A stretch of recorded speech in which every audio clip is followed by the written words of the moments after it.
Durante el siglo XIX, la burguesía se convirtió en la clase social más dominante, permitiendo que los comerciantes invirtieran en industria. Por consecuencia, se dio un alza de economía. Sin embargo, la influencia de los burgueses con el resto de la sociedad se volvió más fuerte. La revolución industrial arrastró consecuencias hacia la división de las clases sociales, donde dio hincapié a la división de la burguesía, el cual era propietaria de las fábricas, transportes y los bancos. Es la clase dirigente de la nueva sociedad, y junto con la nobleza y el proletariado, por otro lado, se quedaron como los peones. Al iniciar esta nueva era burguesa, nace con ella el capitalismo. Para el autor Create Historia, sin fecha, es un sistema de producción basado fundamentalmente en la propiedad privada de los medios de producción, materia prima, instrumentos de trabajo, etc., y el carácter asalariado de los trabajadores, manos de obra. El término designa el sistema socioeconómico caracterizado fundamentalmente por la propiedad privada de los principales medios de producción y la libertad reconocida a los individuos para realizar contratos que regulen sus propios intereses.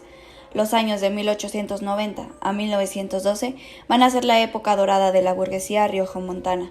El creciente aumento de los precios del metal, los avances técnicos en su producción y la transformación posibilitaron que las industrias enfocadas en transformar materias primas crecieran. Sin embargo, en 1854, la alianza que hizo Gómez Farías con los pequeños propietarios campesinos pobres y trabajadores indígenas, negros y mulatos, permitió a los liberales derrocar a Santana, mismo que seguía manteniendo los privilegios de la burguesía oligárquica. Tras dicha derrota, Comonfort elabora el Plan de Ayutla y propone la elaboración de la constitución de una república representativa popular, lo que permitió la concretización del primer Estado nacional.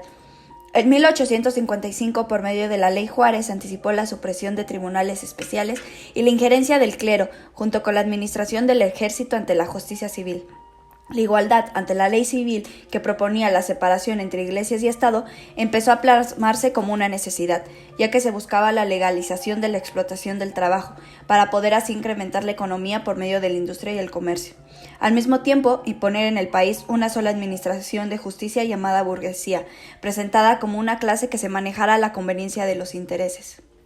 Para este momento, el grupo liberal veía la necesidad de impulsar la agricultura a través de la mediana propiedad privada capitalista, por lo que en 1856 promulgan la Ley Lerdo, de desamortización de la tierra, y en 1857 una nueva constitución con el decreto de separación del Estado y de la Iglesia y las libertades de propiedad, trabajo, culto y tránsito.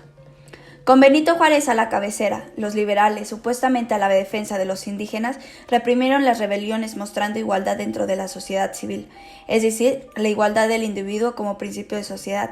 Además de sofocar salvajemente a los indígenas, la sociedad se dividió en dos, en los nuevos exploradores privilegiados y en los nuevos explotados tratados como animales.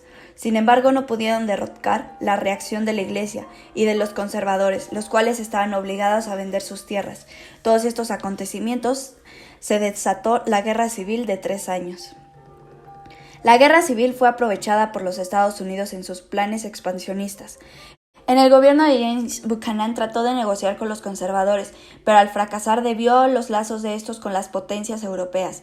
Negoció con el gobierno de Juárez, presionando económica y militarmente un tratado en el que adquiriera la libertad de tránsito a lo largo del país.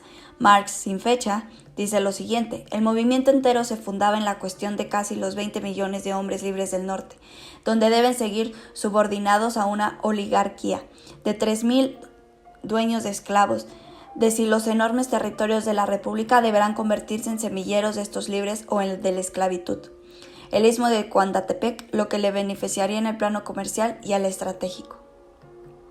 El Estado liberal, surgido de la Revolución de Reforma, simboliza el triunfo de la sociedad civil o de la burguesía sobre los modos de producción anacrónicos.